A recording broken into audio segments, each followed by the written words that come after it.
നമസ്കാരം. Gulf today തുടങ്ങുന്നു. ഞാൻ പ്രജിൻ സി കണ്ണൻ. നോക്കാം വിശദമായ റിപ്പോർട്ടുകൾ. 2030 വരെ സാമ്പത്തിക സഹകരണത്തിന് സമഗ്ര പദ്ധതികളുമായി ഇന്ത്യയും റഷ്യയും. ഭക്ഷ്യസുരക്ഷ, ആരോഗ്യം, വ്യവസായം തുടങ്ങിയ മേഖലകളിൽ ധാരണാപത്രങ്ങളിൽ ഇരു രാജ്യങ്ങളും ഒപ്പുവച്ചു. ഇന്ത്യ റഷ്യ സൗഹൃദം ആഗോള വെല്ലുവിളികളെ നേരിടാൻ സഹായിക്കുമെന്ന് പ്രധാനമന്ത്രി നരേന്ദ്രമോദി വ്യക്തമാക്കി. ഇന്ത്യയ്ക്ക് ചെറു ന്യൂക്ലിയർ റിയാക്ടർ സാങ്കേതിക വിദ്യ പുടിൻ വാഗ്ദാനം ചെയ്തു. അമേരിക്കയുടെ അധിക തീരുവ ഉപരോധങ്ങൾക്കിടെയാണ് ആരോഗ്യം, ഭക്ഷ്യസുരക്ഷ, കുടിയേറ്റം, കൃഷിയുൾപ്പെടെ വിവിധ മേഖലകളിൽ ഇന്ത്യയും റഷ്യയും ഉഭയകക്ഷി ബന്ധം കൂടുതൽ ശക്തമാക്കുന്നത്. സാമ്പത്തികം, വ്യാപാരം ഉൾപ്പെടെ വിവിധ മേഖലകളിൽ സഹകരണം ദൃഢമാക്കുന്നതിന് ഇരു രാജ്യങ്ങളും 8 കരാറുകളിൽ ഒപ്പുവച്ചു.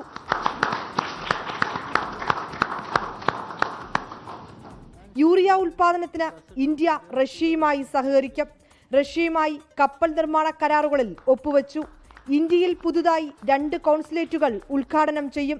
റഷ്യൻ വിനോദസഞ്ചാരികൾക്ക് ഇന്ത്യയിൽ 30 ദിവസത്തെ സൗജന്യ വിസ ടൂറിസ്റ്റ് സൗകര്യം ഏർപ്പെടുത്തും. ഭീകരവാദത്തിനെതിരായ പ്രവർത്തനത്തിൽ ഇന്ത്യയും റഷ്യയും ഒന്നിച്ച് പ്രവർത്തിക്കും. യുക്രൈനിൽ സമാധാനത്തിനുള്ള എല്ലാ ശ്രമങ്ങളെയും പ്രധാനമന്ത്രി നരേന്ദ്രമോദി സ്വാഗതം ചെയ്തു.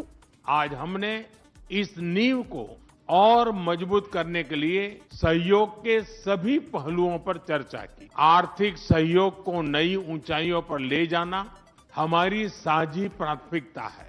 നരേന്ദ്രമോദിയുമായി നടത്തിയ കൂടിക്കാഴ്ചയിൽ ആഗോള വെല്ലുവിളികൾ ചർച്ചയായെന്നും ഇന്ത്യക്ക് തടസ്സമില്ലാത്ത ഊർജ്ജ വിതരണം ഉറപ്പാക്കാൻ റഷ്യ തയ്യാറെന്നും Vladimir Putin. In the joint statement that we've adopted with Mr. Modi, we've delineated the priority objectives on the further reinforcements of our ties in the politics and security, economy, trade, in humanitarian and cultural spheres. 2030 100 billion വ്യാപാരമാണ് ഇരു രാജ്യങ്ങളും തമ്മിൽ ലക്ഷ്യമിടുന്നത്. പ്രധാനമന്ത്രിയെ തന്റെ സുഹൃത്തെന്ന് വിശേഷിപ്പിച്ച Putin Russian പ്രതിനിധി സംഘത്തിന് India നൽകിയ ആതിഥേയത്വത്തിന് നന്ദി അറിയിച്ചു. 24 ഡൽഹി.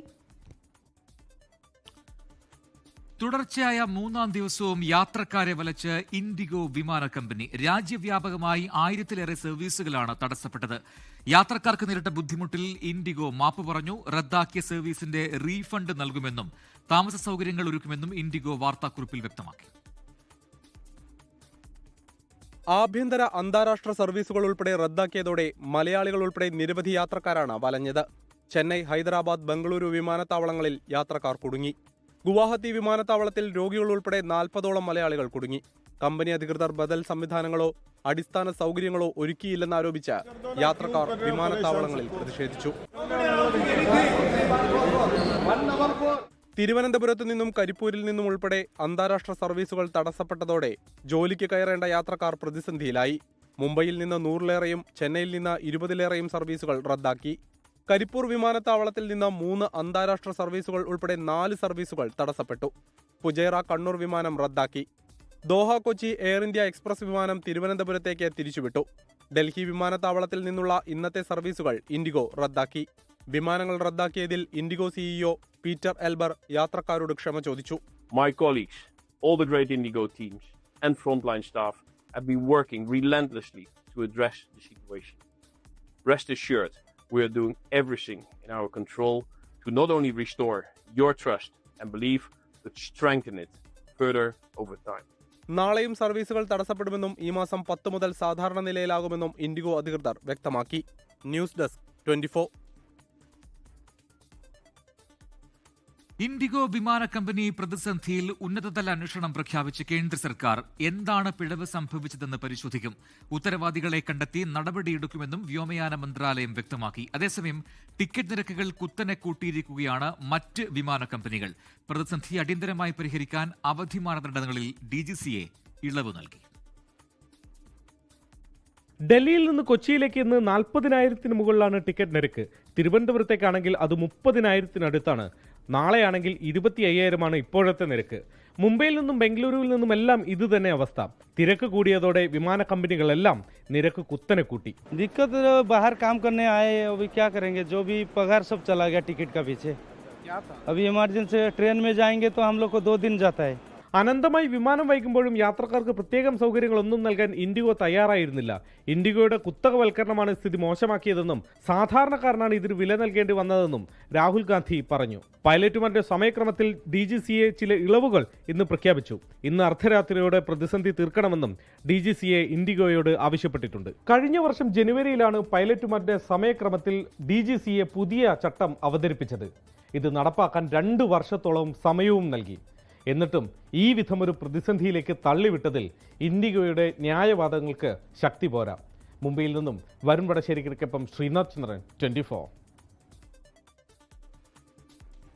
ക്രോംവെൽ UK യൂണിവേഴ്സിറ്റി കോളേജിന്റെ പുതിയ ക്യാമ്പസിന് ഉമ്മുൽ ഖുവൈൻ ഫ്രീ ട്രേഡ് സോണിൽ തറക്കല്ലിട്ടു. ബക്കിംഗ്ഷെയർ ന്യൂ യൂണിവേഴ്സിറ്റിയുടെ കീഴിലാണ് പുതിയ ക്യാമ്പസ്. UAE വടക്കൻ എമിറേറ്റുകളിലെ വിദ്യാർത്ഥികൾക്കും ലോകോത്തര വിദ്യാഭ്യാസം ഉറപ്പാക്കുക എന്ന ലക്ഷ്യത്തോടെയാണ് പുതിയ ക്യാമ്പസ് ഒരുങ്ങുന്നത്. തറക്കല്ലിടൽ ചടങ്ങിൽ Buckinghamshire new university UK pro vice chancellor professor Sarah Williams, Cromwell UK university college CEO Nisar Muhammad, trade zone general manager Johnson George എന്നിവർ സംബന്ധിച്ചു.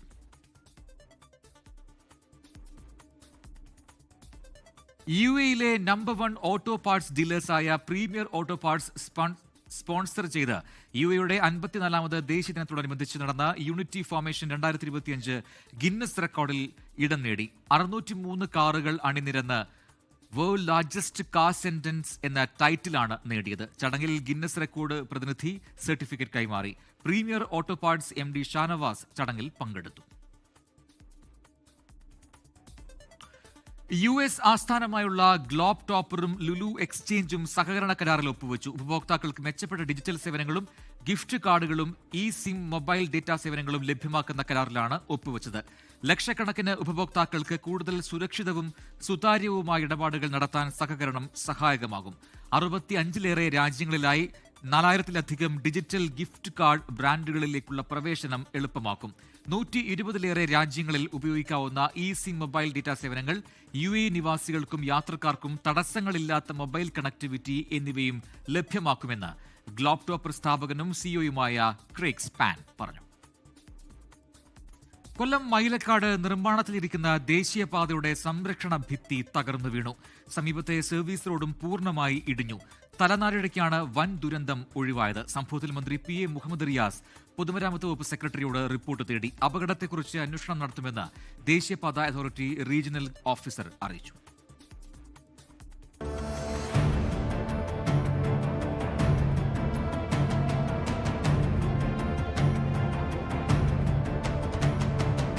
വൈകുന്നേരം 4 മണിയോടെയാണ് അപകടം.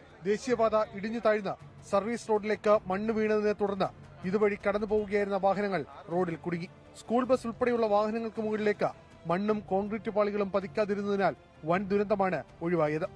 അശാസ്ത്രീയമായ നിർമ്മാണമാണ് അപകടത്തിന് കാരണമെന്നാരോപിച്ച് നാട്ടുകാർ രംഗത്തെത്തി. ഇറക്കിറങ്ങി വരുന്ന വഴിക്ക് അപ്പോഴും മേളിൽ നിന്ന് വണ്ടി വരുമ്പോൾ വിറവ് കീറുന്ന സൗണ്ട്, ഒപ്പടപടാ സൗണ്ട്, റോഡെല്ലാം കൂടെ ഇല്ല വിണ്ട് കയറുന്നു.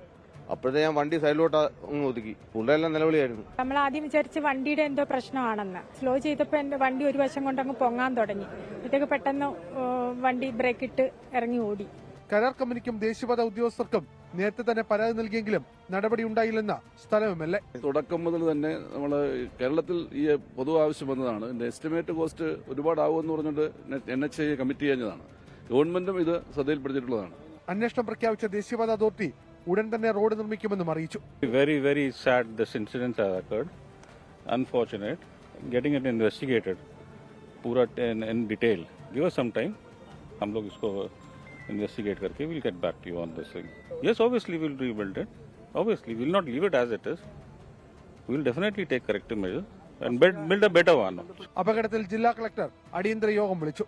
മന്ത്രി PA മുഹമ്മദ് റിയാസ് പൊതുമരാമത്ത് വകുപ്പ് സെക്രട്ടറിയിൽ നിന്ന് റിപ്പോർട്ട് തേടി. അപകടത്തിന്റെ ഉത്തരവാദിത്വത്തിൽ നിന്ന് കേന്ദ്ര സംസ്ഥാന സർക്കാരുകൾക്ക് ഒഴിഞ്ഞുമാറാൻ കഴിയില്ലെന്ന് KC വേണുഗോപാൽ MP. ദേശീയപാത ദുരന്ത പാതയാക്കാൻ അവരുടെ തന്നെ പ്രവൃത്തിയാണ്. നമുക്ക് ദേശീയപാത നിർമ്മാണത്തിന് എല്ലാവരും യോജിച്ച് സഹകരിക്കുന്നുണ്ട്. എന്തെല്ലാം ബുദ്ധിമുട്ടുകൾ നാട്ടുകാർക്കുണ്ട് ഈ ദേശീയപാത നിർമ്മാണവുമായി ബന്ധപ്പെട്ട്. പക്ഷേ ആ ബുദ്ധിമുട്ടുകളൊക്കെ സഹിച്ച് ഇതുമായിട്ട് സഹകരിക്കുന്നത് നാട്ടിൽ നല്ലൊരു പാത വരാൻ വേണ്ടിയിട്ടാണ്. റോഡ് പുനർനിർമ്മിക്കുന്നതിനുള്ള പ്രവർത്തനങ്ങൾ രാത്രിയോടെ ആരംഭിച്ചു. അപകടം നടന്ന മണിക്കൂറുകൾ കഴിഞ്ഞിട്ടും അപകടത്തിന്റെ കാരണം എന്തെന്ന കാര്യത്തിൽ ദേശീയപാത അതോറിറ്റിക്കോ നിർമ്മാണ കമ്പനിക്കോ ഉത്തരം കണ്ടെത്താൻ കഴിഞ്ഞിട്ടില്ല. നമ്മുടെ ദേശീയപാത നിർമ്മാണം ഇത്തരത്തിൽ വീഴ്ചകളുടെ പരമ്പരയായി മാറുകയാണോ എന്ന ചോദ്യമാണ് വീണ്ടും ഉയരുന്നത്. കൊല്ലം മൈലക്കാട് നിന്ന് അരുൺ രാജ്, 24. ലൈംഗിക പീഡന ഭ്രൂണഹത്യാ കേസിൽ മുൻകൂർ ജാമ്യത്തിനായി ഹൈക്കോടതിയെ സമീപിച്ച് രാഹുൽ മാങ്കൂട്ടത്തിൽ MLA. ബലാത്സംഗ കേസ് നിലനിൽക്കില്ലെന്നും പരാതി തെരഞ്ഞെടുപ്പ് മുന്നിൽ കണ്ടാണെന്നും ഹർജിയിൽ പറയുന്നു. നാളെ ഹർജി പരിഗണിക്കും. രാഹുലിനായി പ്രത്യേക SIT തമിഴ്നാട് കർണാടക അതിർത്തികളിൽ പരിശോധന നടത്തി. മുൻകൂർ ജാമ്യാപേക്ഷ തിരുവനന്തപുരം ജില്ലാ സെഷൻസ് കോടതി തള്ളിയതോടെയാണ് രാഹുൽ മാങ്കൂട്ടത്തിൽ ഹൈക്കോടതിയെ സമീപിച്ചത്. ബലാത്സംഗ കേസ് നിലനിൽക്കില്ലെന്നും പരാതി തെരഞ്ഞെടുപ്പ് മുന്നിൽ കണ്ടാണെന്നും ഹർജിയിൽ പറയുന്നു. മുൻകൂർ ജാമ്യ ഹർജിയുടെ പകർപ്പ് 24 ലഭിച്ചു. അതിജീവിത പരാതി നൽകിയത് ശരിയായ ദിശയിലല്ലെന്നും പരാതി നൽകാൻ വൈകിയെന്നും ഹർജിയിൽ പറയുന്നു. അന്വേഷണവുമായി താൻ സഹകരിക്കും. അറസ്റ്റ് തടയണമെന്നും മുൻകൂർ ജാമ്യ ഹർജിയിൽ രാഹുൽ ആവശ്യപ്പെട്ടു. രാഹുൽ മംഗലാപുരം കേന്ദ്രീകരിച്ച് ഒളിവിൽ കഴിയുന്നതായാണ് അന്വേഷണ സംഘം കരുതുന്നത്. തമിഴ്നാട് കർണാടക അതിർത്തികളിൽ പോലീസ് പരിശോധന നടത്തി. വയനാട്ടിലെ മുത്തങ്ങ, ബാവലി, തോൾപ്പെട്ടി, താളൂർ ഉൾപ്പെടെയുള്ള ചെക്ക് പോസ്റ്റുകളിലാണ് പരിശോധന നടന്നത്. രാഹുലിന്റെ സഹായിയെയും ഡ്രൈവറെയും SIT കസ്റ്റഡിയിലെടുത്തതായി സൂചനയുണ്ട്. ഇവരെ പാലക്കാട്ടെത്തിച്ച് തെളിവെടുത്തേക്കുമെന്നാണ് വിവരം. ഇതിനിടെ അന്വേഷണ സംഘത്തെ കബളിപ്പിക്കാൻ ദൃശ്യം മാതൃകയിൽ മൊബൈൽ ഫോൺ കൈമാറിയതായും SITക്ക് സംശയമുണ്ട്. നേതൃത്വമാകെ തള്ളിപ്പറഞ്ഞെങ്കിലും പതിവ് പോലെ രാഹുലിന്റെ പാലക്കാട്ടെ MLA ഓഫീസ് തുറന്നു പ്രവർത്തിക്കുന്നുണ്ട്. SITയുടെ കൺവെട്ടത്തുണ്ടെന്ന് പറയുമ്പോഴും കാണാമറയത്താണ് രാഹുൽ. കർണാടകയുമായി അതിർത്തി പങ്കിടുന്ന ജില്ലകളിലെ കോടതികളിൽ കീഴടങ്ങിയേക്കുമെന്ന അഭ്യൂഹവും ശക്തമാണ്. ജയൻ കല്യാശ്ശേരിക്കൊപ്പം പാലക്കാട് നിന്ന് നിഖിൽ പ്രമേഷ്, 24. രാഹുൽ മാങ്കൂട്ടത്തിനെതിരായ രണ്ടാമത്തെ പരാതി AIG G പൂങ്കുഴലിയുടെ നേതൃത്വത്തിലുള്ള പ്രത്യേക സംഘം അന്വേഷിക്കും. പരാതി നൽകിയ യുവതിയുടെ മൊഴി ഉടൻ രേഖപ്പെടുത്തും. അതേസമയം കേസിൽ രാഹുലിന്റെ ഡ്രൈവറെയും സ്റ്റാഫിനെയും പ്രതി ചേർത്തിട്ടുണ്ട്. അതിജീവിതയെ അധിക്ഷേപിച്ചു എന്ന കേസിൽ രാഹുൽ ഈശ്വറിന്റെ ജാമ്യാപേക്ഷയിൽ കോടതി നാളെയും വാദം കേൾക്കും. ആരോഗ്യനില മോശമായതിനെ തുടർന്ന് രാഹുൽ ഈശ്വറിനെ ആശുപത്രിയിൽ പ്രവേശിപ്പിച്ചു. 23-കാരിയായ പെൺകുട്ടിയുടെ പരാതിയിലാണ് G പൂങ്കുഴലി IPSന് അന്വേഷണ ചുമതല. KPCC DGPക്ക് കൈമാറിയ പരാതിയാണിത്. പരാതി നൽകിയ പെൺകുട്ടിയുടെ മൊഴി ഉടൻ രേഖപ്പെടുത്തും. മൊഴി നൽകാമെന്ന് പെൺകുട്ടി അന്വേഷണ സംഘത്തെ അറിയിച്ചിട്ടുണ്ട്. പെൺകുട്ടിയുടെ കൂടി സൗകര്യം കണക്കിലെടുത്താവും മൊഴി രേഖപ്പെടുത്തുന്നത്. അതിജീവിതയുടെ വിവരങ്ങൾ സമൂഹമാധ്യമങ്ങളിൽ പങ്കുവച്ച സംഭവത്തിൽ KPCC ജനറൽ സെക്രട്ടറി സന്ദീപ് വാര്യരുടെ മുൻകൂർ ജാമ്യാപേക്ഷ ഈ മാസം 8-ന് പരിഗണിക്കും. വിശദമായ വാദം കേൾക്കുന്നതിനാണ് കേസ് തിങ്കളാഴ്ചത്തേക്ക് മാറ്റിയത്. അതിജീവിതയെ അധിക്ഷേപിച്ച കേസിൽ രാഹുൽ ഈശ്വറിന്റെ ജാമ്യാപേക്ഷയിൽ കോടതി നാളെയും വാദം കേൾക്കും.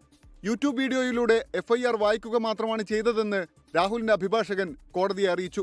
സ്ത്രീകൾക്കെതിരെയുള്ള കേസുകളുടെ FIR എങ്ങനെ പബ്ലിക് ഡോക്യുമെന്റ് ആകുമെന്ന് കോടതി ചോദിച്ചു. 24 തിരുവനന്തപുരം. രാഹുൽ മാങ്കൂട്ടത്തിനെതിരായ ലൈംഗിക പീഡന പരാതികളിൽ കോൺഗ്രസിനെ കടന്നാക്രമിച്ച് മുഖ്യമന്ത്രി പിണറായി വിജയൻ.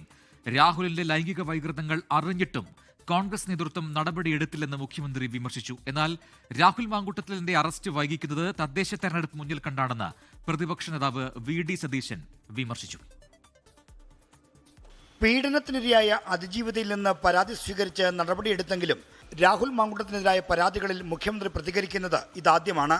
പീഡന പരാതികൾ നേരിടുന്ന രാഹുലിനെതിരെ മാതൃകാപരമായ നടപടി സ്വീകരിച്ചുവെന്ന വാദത്തെ ചോദ്യം ചെയ്ത മുഖ്യമന്ത്രി കോൺഗ്രസ് നേതൃത്വത്തെ രൂക്ഷമായി വിമർശിച്ചു. ലൈംഗിക വൈകൃതക്കാരൻ്റെ നടപടികളിലേ ഉണ്ടായിരുന്നു. ഒരു പൊതുപ്രവർത്തകന് ചേർന്നതാണ് ഭാവിയിലെ നിക്ഷേപം എന്ന് വിശേഷിപ്പിച്ചുകൊണ്ട് അവതരിപ്പിക്കുകയായിരുന്നു വേണ്ടിയിരുന്നത്. അതൊക്കെ സ്വയമേവ പരിശോധിക്കേണ്ട കാര്യമല്ലേ? ബന്ധപ്പെട്ട നേതൃത്വങ്ങൾ പരിശോധിക്കേണ്ട കാര്യമല്ലേ? അതിജീവിതയുടെ പരാതി ലഭിച്ചിട്ടും രാഹുൽ മാങ്കൂട്ടത്തിന്റെ അറസ്റ്റ് വൈകുന്നതിൽ രാഷ്ട്രീയ ലക്ഷ്യങ്ങളുണ്ടെന്നാണ് പ്രതിപക്ഷ ആരോപണം. തലേ ദിവസം ഈ പെൺകുട്ടി പരാതി കൊടുക്കുമെന്ന് മുഖ്യമന്ത്രിയുടെ ഓഫീസിന് അറിയായിരുന്നല്ലോ, ഇല്ലേ? അപ്പോൾ ഈ പരാതി കൊടുത്താലുള്ള നടപടികളെക്കുറിച്ചും അറിയായിരുന്നു. ഒരു സ്പെഷ്യൽ ബ്രാഞ്ചിലെ ഒരു പോലീസുകാരൻ വിചാരിച്ചാൽ ഈ അറസ്റ്റ് നടക്കുമായിരുന്നല്ലോ. ആ അറസ്റ്റൊന്നും അല്ലെന്നേ അവരുടെ ആഗ്രഹം. അവരുടെ ആഗ്രഹം ഈ ശബരിമലയിലെ കൊള്ള ഈ തെരഞ്ഞെടുപ്പ് കാലത്തൊന്ന് മാറ്റിവെച്ചിട്ട് വേറെ വിഷയം ചർച്ച ചെയ്യണം. രാഹുലിന്റെ അറസ്റ്റ് വൈകുന്നതിന്റെ പേരിലുള്ള കോൺഗ്രസ് നേതാക്കളുടെ സംഘടിത വിമർശനങ്ങളെ മുഖ്യമന്ത്രി പരിഹസിച്ചു തള്ളി. അതിലൊരു കാര്യം മാത്രമേ പറയാനുള്ളൂ. അങ്ങക്ക് അറിയായിരിക്കുമല്ലോ എവിടെയാണുള്ളതെന്ന്. അതൊന്ന് പറഞ്ഞാൽ മതി, അതവർ നേരെ പോയിട്ട് പിടിച്ചോളൂ. ഒരു പ്രശ്നമില്ല. അങ്ങക്ക് അറിയാമെന്ന് വെച്ചാൽ കോൺഗ്രസിന്റെ അറിവോടുകൂടിയാണല്ലോ എന്നാണ് ഞാൻ ഉദ്ദേശിക്കുന്നത്. അതിജീവിതയുടെ പരാതി വന്ന് 9 ദിവസമായിട്ടും രാഹുൽ മാങ്കൂട്ടത്തിൽ MLA ഇപ്പോഴും ഒളിവിലാണ്. 24 തിരുവനന്തപുരം. PM ശ്രീ വിവാദത്തിൽ ജോൺ ബ്രിട്ടാസ് MPക്ക് പൂർണ്ണ പിന്തുണയുമായി മുഖ്യമന്ത്രി പിണറായി വിജയൻ. MPമാർ സർക്കാരിന് വേണ്ടത് നേടിയെടുക്കാൻ ബാധ്യതയുള്ളവരാണെന്നായിരുന്നു മുഖ്യമന്ത്രിയുടെ പ്രതികരണം. ജോൺ ബ്രിട്ടാസിന്റെ PM ശ്രീയിലെ ഇടപെടലിലൂടെ BJP CPIM ബന്ധം വ്യക്തമായെന്ന് പ്രതിപക്ഷ നേതാവ് VD സതീശൻ വിമർശിച്ചു. PM ശ്രീ വിഷയത്തിൽ ജോൺ ബ്രിട്ടാസ് MPയുടെ ഇടപെടലിനെ കുറിച്ച് കേന്ദ്ര വിദ്യാഭ്യാസ മന്ത്രി ധർമ്മേന്ദ്ര പ്രധാൻ നടത്തിയ പ്രസ്താവന പ്രതിപക്ഷം സർക്കാരിനെതിരെ ആയുധമാക്കിയ സാഹചര്യത്തിലാണ് ജോൺ ബ്രിട്ടാസിന് പൂർണ്ണ പിന്തുണയുമായി മുഖ്യമന്ത്രി രംഗത്തെത്തിയത്. നാടിന്റെ ആവശ്യങ്ങൾക്കായി എല്ലാ MPമാരും ഒന്നിച്ചു നിൽക്കുന്നുണ്ട്. മുൻപ് അങ്ങനെ ആയിരുന്നില്ല. ജോൺ ബ്രിട്ടാസ് ഫലപ്രദമായി ചുമതല നിർവഹിച്ചു. മറ്റൊരു തലത്തിൽ അതിനെ കാണേണ്ടതില്ല എന്നായിരുന്നു മുഖ്യമന്ത്രി പിണറായി വിജയന്റെ പ്രതികരണം. നാടിന്റെ ആവശ്യങ്ങൾ നേടിയെടുക്കുന്നതിന് വേണ്ടി നമ്മുടെ MPമാർ ചെയ്യാൻ ബാധ്യതപ്പെട്ട കാര്യം അത് ബ്രിട്ടാസ് നിർവഹിച്ചു എന്ന് മാത്രമേ ഉള്ളൂ. ജോൺ ബ്രിട്ടാസിന്റെ PM ശ്രീയിലെ ഇടപെടലിലൂടെ BJP CPIM ബന്ധം വ്യക്തമായെന്ന് പ്രതിപക്ഷ നേതാവ് VD സതീശൻ. പാലം പണിതത് പിണറായി വിജയനാണ്. ഈ PM ശ്രീ ഒപ്പുവയ്ക്കാൻ പറയും കയ്യാളിന്റെ ജോലിയെ നമ്മുടെ ശിവൻകുട്ടിക്ക് ഉണ്ടായിരുന്നുള്ളൂ. പാലത്തിലൂടെ നടക്കുന്നത് BJP CPM ബാന്ധവമാണ്. അത് വ്യക്തമായിരിക്കുന്നു. MPമാർ ഇടപെടുന്നതും പാലമായി പ്രവർത്തിക്കുന്നതും വ്യത്യാസമുണ്ടെന്നും ജോൺ ബ്രിട്ടാസ് ഒരു ദല്ലാളായിട്ടാണ് പ്രവർത്തിക്കുന്നതെന്നും കോൺഗ്രസ് നേതാവ് രമേശ് ചെന്നിത്തല. പാലമായി പ്രവർത്തിക്കുന്നതും ഇടപെടലും തമ്മിൽ വ്യത്യാസമുണ്ട്. BJPയുടെയും CPMന്റെയും തമ്മിലുള്ള ഇടപാടുകളുടെ ദല്ലാളാണ് ജോൺ ബ്രിട്ടാസ്. മുഖ്യമന്ത്രിക്ക് വേണ്ടിയാണ് ജോൺ ബ്രിട്ടാസ് ഇടനില നിന്നതെന്ന് AICC general secretary KC Venugopal ആരോപിച്ചു. News desk 24. തദ്ദേശ തെരഞ്ഞെടുപ്പിൽ ജമാഅത്ത് ഇസ്ലാമി UDF അവിശുദ്ധ കൂട്ടുകെട്ടെന്ന ആരോപണം കടുപ്പിച്ച് മുഖ്യമന്ത്രി പിണറായി വിജയൻ. 4 വോട്ട് കിട്ടാൻ നാടിന്റെ പാരമ്പര്യം കോൺഗ്രസ് പണയം വയ്ക്കുകയാണെന്ന് മുഖ്യമന്ത്രി ആഞ്ഞടിച്ചു. മുഖ്യമന്ത്രിയുടെ പ്രതികരണം അനുഭവങ്ങളുടെ വെളിച്ചത്തിലെന്ന് പാണക്കാട് സാദിഖ് അലി ശിഹാബ് തങ്ങൾ തിരിച്ചടിച്ചു. തദ്ദേശ തിരഞ്ഞെടുപ്പിലും UDF ജമാഅത്ത് ഇസ്ലാമി കൂട്ടുകെട്ടെന്ന രാഷ്ട്രീയ ആരോപണമാണ് മുഖ്യമന്ത്രി ഉയർത്തുന്നത്. ഹിന്ദുത്വവാദികളും പൊളിറ്റിക്കൽ ഇസ്ലാമിസ്റ്റുകളും ഒരേ തൂവൽ പക്ഷികൾ എന്ന് പറഞ്ഞ മുഖ്യമന്ത്രി BJP ജമാഅത്ത് ഇസ്ലാമി സഖ്യത്തെ കൂടെ നിർത്താൻ കേരളത്തിൽ UDF ശ്രമിക്കുകയാണെന്നും ആരോപിച്ചു. 4 വോട്ട് കിട്ടുമെങ്കിൽ അത് പ്രധാനമാണ് എന്ന് കണക്കാക്കി ജമാഅത്തെ ഇസ്ലാമിയുമായുള്ള അവിശുദ്ധ സഖ്യത്തിനാണ് കോൺഗ്രസ് തയ്യാറായിട്ടുള്ളത്. എന്നാൽ ജമാഅത്തെ ഇസ്ലാമി CPMവുമായി പ്രാദേശിക സഖ്യം ഉണ്ടായിട്ടില്ലേ എന്ന ചോദ്യത്തിന് മറുപടി ഇങ്ങനെ. അതായത് ഒരു കാലത്ത് ജമാഅത്തെ ഇസ്ലാമി സ്ഥാനാർത്ഥിയെ നോക്കി വോട്ട് കൊടുക്കാൻ പറയുന്നൊരു കാലം ഉണ്ടായിരുന്നു. അങ്ങനെയാണല്ലോ MP ഗംഗാധരനും TK ഹംസയും മത്സരിച്ചപ്പോൾ MP Gangadharan vote കൊടുക്കാൻ ജമാഅത്തെ ഇസ്ലാമി തീരുമാനിച്ചത്. മുഖ്യമന്ത്രിയുടെ പരാമർശത്തിനെതിരെ സാദിഖ് അലി ശിഹാബ് തങ്ങൾ രംഗത്തെത്തി. മുഖ്യമന്ത്രി പറഞ്ഞത് അനുഭവങ്ങളുടെ വെളിച്ചത്തിലായിരിക്കുമെന്നും അവർ ആത്മഹത്യ ചെയ്തോ എന്നും പരിഹാസം. ഏത് പശ്ചാത്തലത്തിലായാലും ആത്മഹത്യ ചെയ്യേണ്ട ഗതികേടൊന്നും UDFനെ സംബന്ധിച്ചിടത്തോളം ഉണ്ടായിട്ടില്ല, ഉണ്ടാവുകയുമില്ല. ഒരുപക്ഷെ അനുഭവത്തിന്റെ വെളിച്ചത്തിലായിരിക്കും മുഖ്യമന്ത്രി അത് പറഞ്ഞത്. കാരണം അവരും ജമാഅത്തുമായിട്ടൊക്കെ ബന്ധം നേരത്തെ ഉണ്ടാക്കിയിട്ടുള്ളതാണ്. തദ്ദേശ തിരഞ്ഞെടുപ്പ് പ്രചാരണം അവസാന ലാപ്പിലേക്ക് എത്തുമ്പോൾ CPMന്റെ പ്രധാന പ്രചാരണായുധം UDF ജമാഅത്ത് ഇസ്ലാമി സഖ്യമെന്ന ആരോപണമായിരിക്കുമെന്ന് വ്യക്തം. 24 കൊച്ചി. മധുര തിരുപ്പറൻകുன்றത്തെ കാർത്തിക ദീപ വിവാദത്തിലെ കോടതിയലക്ഷ്യ കേസ് പരിഗണിക്കുന്നത് ചൊവ്വാഴ്ചത്തേക്ക് മാറ്റി. സർക്കാർ സുപ്രീം കോടതിയെ സമീപിച്ച പശ്ചാത്തലത്തിലാണ് മദ്രാസ് ഹൈക്കോടതി മധുര ബെഞ്ച് കേസ് മാറ്റിവെച്ചത്. വിഷയം ചർച്ച ചെയ്യാത്തതിൽ ലോക്സഭയിൽ പ്രതിപക്ഷം പ്രതിഷേധിച്ചു. സർക്കാരിന്റെ അപ്പീൽ മദ്രാസ് ഹൈക്കോടതി ഫയൽ സ്വീകരിച്ചു. തിരുപ്പറൻകുன்றത്തെ ഉച്ചിപ്പിള്ളിയാർ ക്ഷേത്രത്തിൽ കാർത്തിക ദീപം തെളിയിക്കാൻ അനുമതി ആവശ്യപ്പെട്ടാണ് ഹൈന്ദവ സംഘടനകൾ മദ്രാസ് ഹൈക്കോടതിയുടെ മധുര ബെഞ്ചിനെ സമീപിച്ചത്. പതിറ്റാണ്ടുകളായി മലയ്ക്ക് താഴെയുള്ള ക്ഷേത്രത്തിലാണ് കാർത്തിക ദീപം തെളിയിക്കാറ്. മലയ്ക്ക് മുകളിലുള്ള സിക്കന്ദർ ദർഗയുടെ സമീപത്താണ് ദീപത്തൂൺ സ്ഥിതി ചെയ്യുന്നത്. ഇവിടെ ദീപം തെളിയിക്കണമെന്ന ഹർജി കോടതി അംഗീകരിച്ചു. 10 പേർ മലമുകളിൽ പോയി ദീപം തെളിയിക്കാമെന്നും അതിന് കേന്ദ്രസേന സംരക്ഷണം ഒരുക്കണമെന്നും വിധിച്ചു. എന്നാൽ പോലീസ് അനുവദിച്ചില്ല. കൂട്ടമായി എത്തിയ ഹൈന്ദവ സംഘടനാ പ്രവർത്തകരെ പോലീസ് തടഞ്ഞു. ഇത് സംഘർഷത്തിന് കാരണമായി. കോടതി വീണ്ടും ഉത്തരവിറക്കിയെങ്കിലും കൂടുതൽ പോലീസിനെ വിന്യസിച്ച് ശ്രമം തടഞ്ഞു. BJP അധ്യക്ഷൻ നൈനാർ നാഗേന്ദ്രൻ ഉൾപ്പെടെയുള്ളവർ അറസ്റ്റിലായി.